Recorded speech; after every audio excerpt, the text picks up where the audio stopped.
আজ তোমায় নিয়ে শুরু হলো নতুন জীবন, সবই লাগে যেন দুটি চোখে স্বপ্ন এখন।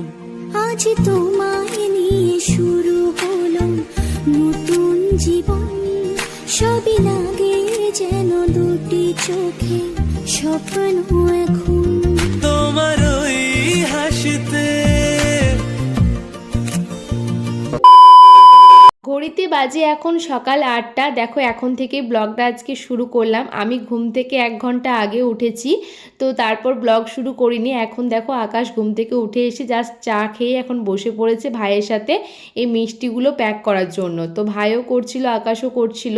কালকে যে ওই বাড়ি থেকে মিষ্টি ফল আনা হয়েছে সেগুলো আজকে পাড়াতে কয়েকটা বাড়িতে দেওয়া হবে। মানে গ্রাম বাংলার কথাই বলতে গেলে রথ পরবি, এটা নাকি দিতে হয়, 2 বাড়ি থেকেই দিতে হয়। তো সবার প্রথমে ওরা আর কি 4টে করে মিষ্টি দেখো প্যাকেটের মধ্যে ভরে নিয়েছে, আর এখন এই যে গাডার দিচ্ছিল। আর মিষ্টির সাথে কিন্তু আম, আনারস আর কাঁঠাল আনা হয়েছিল। কিন্তু কি বলো তো, কাঁঠালটা নিয়ে সকালবেলা দেখতে গেলাম যে পাকেনি, তাই কাঁঠালটা কাউকে দেওয়া হলো না। কি আর করা যাবে, আম আর আনারসটাই দেওয়া হলো। তো এইভাবেই ব্লগটা শুরু করলাম। Good morning friends, welcome back to my channel. আশা করছি তোমরা সবাই ভালো আছো, আমিও খুব ভালো আছি। তো কালকে তো রথযাত্রায় বাড়িতে এসেছি দেখেছো, আজকে হচ্ছে তার পরের দিন। আর আজকে শনিবার, বিপত্তারিণী ব্রত। তো আমার বড়মা বিপত্তারিণী ব্রত করে, তো বড়মার সাথে আমি এখন যাবো আর কি মন্দিরে। আর তার জন্যই দেখো সকাল সকাল স্নান টান করে এই যে মায়ের একটা নতুন শাড়ি আর কি পরে নিয়েছি। মানে মায়ের শাড়ি বলতে এটা আমাকে রথযাত্রায় মা আমাকে দিয়েছে আর কি। তো এটা পরে এখন চললাম। তো চলো, অলরেডি লেট, বড়মার 9:30টার সময় টাইম দিয়েছিল, এখন 10টা 5 বাজে, ঠিক আছে। তো চলো মন্দিরে গিয়ে তারপরে আবার দেখা করছি। আর এই যে একজন, ঠিক আছে, শ্বশুর ঘর এলে পরে ল্যাদ খাই, সব সময় ঘুমাই, ঠিক আছে। তো চলো, আমিও সকাল থেকে খাওয়া দাওয়া কিছু করিনি, শুধুমাত্র 1 কাপ অ্যাফ্রেশ খেয়েছিলাম, ব্যাস, আর কিছু খাইনি, যেহেতু মন্দিরে যাব। তো চলো আর বকবক করছি না, মন্দিরে গিয়ে দেখা হচ্ছে। আর আমার কেমন লাগছে অবশ্যই কমেন্ট করে জানাবে। কেমন লাগছে আমাকে? দারুণ কাজ। দেখো বড়মার সাথে একেবারে ডাইরেক্ট আর কি মন্দিরে চলে এসেছি। আসার সময় কোনো ভিডিও করতে পারিনি, কেন বলো তো, হাতের মধ্যে না অনেক কিছু পুজোর জিনিস ছিল, তো সেজন্য আর কি ফোনটা আমি আর অন করতে পারিনি। তো মন্দিরে আসার পর দেখতে পেলে বড়মা ভেতরে রয়েছে আর কি পুজো করার জন্য। আমি বাইরে বসেছিলাম, যাদের পুজো হয়ে গেছে সবাই দেখো আমাকে আর কি সিঁদুর পরিয়ে দিয়েছে। তো এই যে এখন বড়মা বসেছে পুজো করতে, মা বিপত্তারিণীর পুজো। তো যখন বড়মা পুজো করছিল আমিও আর কি বড়মার সাথে মন্দিরের ভেতরেই ছিলাম। আর এখন এই যে আমাদের পুজো কমপ্লিট হয়ে গেছে, আমরা দুজনে চললাম বাড়িতে। তো বেশ অনেকটাই ফাঁকা ফাঁকা ছিল বলে তাড়াতাড়ি পুজো হয়ে গেছে। তো এই যে বন্ধুরা, বাড়িতে চলে এসেছি।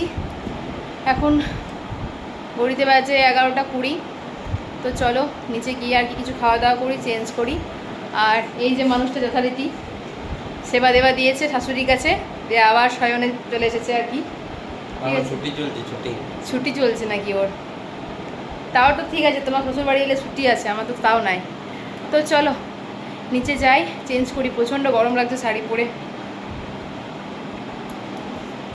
এখন ঘড়িতে বাজে দুপুর 1:30। আমি যখন মন্দির থেকে এলাম তখন 11:30 মতো বাজছিল। তো নিচে খাওয়া দাওয়া করে আমি 2 ঘন্টা কিন্তু নিচেই ছিলাম। তো 11:30টার দিক করে খাওয়া দাওয়া করেছিলাম। ওই কালকে তো আমি রাত্রেবেলা দেখেছিলে যে ভাত খেয়েছিলাম, একটু ফ্রায়েড রাইস চিলি পনির ছিল, তো সেটা খেয়েছিলাম। তারপর আর কি মায়ের সাথে গল্প টল্প করছিলাম। তারপর মায়ের দেখলাম যে পনির পটল এসব কাটা রয়েছে, মানে সবজি করবে বলে। তো মায়ের সবজিটা আর কি আমি বানিয়ে দিলাম। তারপর মানে নিচেই ছিলাম এতক্ষণ বলতে গেলে, তো 2 ঘন্টা। আর 12:30টার দিক করে আকাশকে ফোন করে বললাম যে এবার স্নান করে নাও, মায়ের রান্নাবান্না প্রায় কমপ্লিট, তো খাওয়া দাওয়া করার জন্য। তো বললো হ্যাঁ ঠিক আছে, আমি স্নান করতে যাচ্ছি। আমি এখন 1:30টা বাজে উপরে আসছি, দেখছি এখনও পর্যন্ত স্নান করতে যায়নি, মানে ঘুমিয়ে গেছে। কীরকম ছেলে বলো তো। যাই হোক, তো চলো এখন আমি কি আর করি, বসিয়ে আর কি মানে একটু ফ্যানের হাওয়ায় চুলটা শোকাই। আর ভিডিও এডিটের কাজ রয়েছে, কালকে আমি রথের দিনকে কোনো ব্লগ পোস্ট করতে পারিনি, কারণ তাড়াহুড়ো করে খাওয়া দাওয়া করে এই বাড়িতে এসেছি, এই বাড়িতে এসে আমার সময় পাইনি। তো এখন আমি এডিট করব, ভিডিও পোস্ট করি, কারণ কেউ স্নান করতে গেছে, এখন ওর প্রায় আধা ঘন্টা তো লাগবে স্নান করতে, তো ততক্ষণে আমার এডিট করা হয়ে যাবে। আর মুখটা এক্ষুনি ধুয়ে এলাম, মানে সিঁদুর ছিল, মানে মুখটা পুরো জ্বালা করছিল। এবার হয়তো অনেক রকম কোম্পানির সিঁদুর, তো আর এখন প্রত্যেকটা সিঁদুরেই তো কেমিক্যাল, বুঝতেই পারছো। তো যাই হোক, চলো আমি এখন এডিট করে নিই, ও স্নান করে আসুক, খাবার টেবিলে যখন খেতে যাব তখন আবার দেখা হচ্ছে তোমাদের সাথে। 2:15 বাজছে বন্ধুরা, এই মাত্র স্নান করলো, ঠিক আছে। শ্বশুর ঘরে এসে মনে হয় 10 দিনের ঘুম একদিনে ঘুমিয়ে নিল। ছুটি ছুটি ছুটি। চলো হলিডে চলছে। তো গোবিন্দ দাও, খাওয়া দাওয়ারও ছুটি। সকালে কি খেয়েছো? সকালে ফ্রাইড রাইস, চিলি ফিশ, তারপরে আবার চপ, মুড়ি, শসা, যাই, চলো মা ডাকছে। পায়েস, বাবারে বিরাট দিনছো তো। সব ভাত খাবার আগে দেখো মা এখন আমাদের দুজনের হাতেই যে বিপত্তারিণীর ব্রত সুতো পরিয়ে দিয়েছে, বড় মা সুতো প্রসাদ সমস্ত কিছুই দিয়েছিল। আর তারপর এই যে খাবার দাবার সাজিয়ে দিয়েছে আকাশের জন্য। দেখো পটল পনির সবজিটা আমি করেছিলাম, মা করেছিল করলা ভাজা, বেগুন ভাজা, মাছের ঝোল, ডাল আর কি চিকেনটা কালকে একটু ছিল সেটা আর কি দেওয়া হয়েছে। তো আকাশের থালাটা দেখালাম, আমি এত কিছু খাইনি তো তাই আমার থালাটা দেখাইনি, আমি শুধু চিকেন আর ভাত খেয়েছিলাম। যাই হোক, তো দেখো এই যে আমি এখন রেডি হয়ে গেছি, মানে খাওয়া দাওয়া করার পর বেশ কিছুক্ষণ শুয়েছিলাম 1 ঘন্টা মতো। তারপর এখন রেডি হয়ে গেছি, দুজনেই চললাম আর কি আমার পিসি শাশুড়ির বাড়ি আর আকাশের পিসির বাড়ি। তো আমাদের বাড়ির পাশেই কিন্তু, মানে গ্রামের পাশেই কিন্তু পিসির বাড়ি। তো সেখানেই চললাম। তো ভিডিও করছি দেখে আকাশ এলো, আর আমি বললাম চলো আর ভিডিও করতে হবে না, কারণ মানে বিকাল বিকাল হয়ে গিয়েছিল, আমরা একটু বিকালের দিক করে বেরিয়েছিলাম, কারণ বেশ কিছুক্ষণ টাইম কাটাতে গিয়ে আর কি আসতে এসে লেটই হয়ে যাবে। তো এই যে দেখো আমরা দুজনে বেরিয়ে পড়েছে, এত সুন্দর লাগছিল আবহাওয়াটা, মানে বাইরে ঠান্ডা ঠান্ডা হাওয়া দিচ্ছে, তার মধ্যে মনে হচ্ছিল রাস্তা শেষ না হলেই ভালো, খুবই সুন্দর লাগছিল।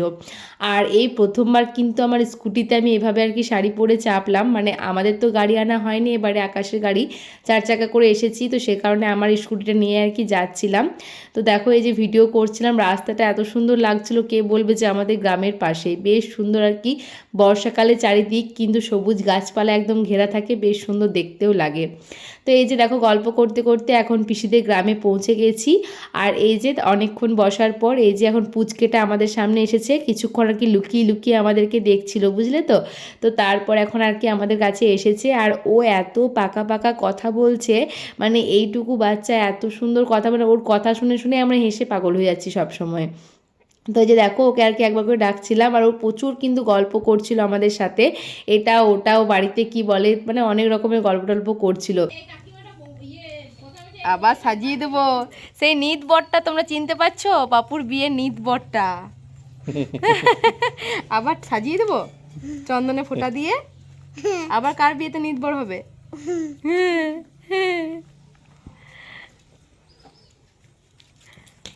তো এখন দেখো পিসির বাড়ি থেকে আমাদের বাড়িতে যাওয়ার জন্য আমরা রওনা দিয়ে দিয়েছি, আর এখন তো প্রায় রাত হয়ে গেছে, সন্ধে দেখতেই পাচ্ছ, মানে চারিদিক অন্ধকার, এখন 8টা মতো বাজতে যায় আর কি। তো এখন আমরা আর কি যাচ্ছিলাম, আর যেহেতু আমাদের গ্রামের পাশে সে কারণে কোনো প্রবলেম নেই, মানে পিসিদের গ্রাম থেকে আমাদের গ্রাম আসতে আর কি ওই 3 থেকে 4 মিনিট খুব বড়জোর লাগে বাইকে। আর আমাদের গ্রামে আসার পর দেখো আর একটা দুর্গা মন্দিরে জগন্নাথ দর্শন করে নিলাম, গাড়ি থেকে নামিনি, ওখান থেকেই দেখেছিলাম। তো এখন তো প্রচুর টায়ার্ড, বুঝতেই পারছো, সারাটা দিন আর কি আজকে দুপুরে ঘুমানোও হয়নি। তো এখন আমরা আসার সময় কিন্তু রোল এনেছিলাম, তো মাকে বলেছিলাম যে আজকে রাত্রেবেলা মায়ের কাছে কিছু খাওয়া দাওয়া করবো না, আকাশের জন্য একটা চিকেন রোল আর আমার জন্য, ভাইয়ের জন্য আর কি এগ রোল আনা হয়েছিল। তো এগুলো আর কি খাওয়া দাওয়া করেছিলাম। আর মানে চিকেন রোলটা যদিও আকাশ পুরোটা খায়নি, আমরা দুজনে মিলে আর কি ভাগ টাগ করে খেয়েছিলাম। আমার হাতে ক্যামেরা আছে বলে দেখো এখন আর কি রোলটা খুলে দিচ্ছে। তো চলো বন্ধুরা, আজকের ব্লগটা আমি এখানেই শেষ করছি, দেখা হবে আবার নেক্সট ব্লগে, ততক্ষণ পর্যন্ত সবাই ভালো থেকো, সুস্থ থেকো।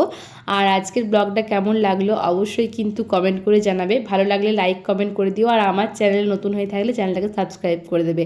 চলো আজকের মতো গুড নাইট।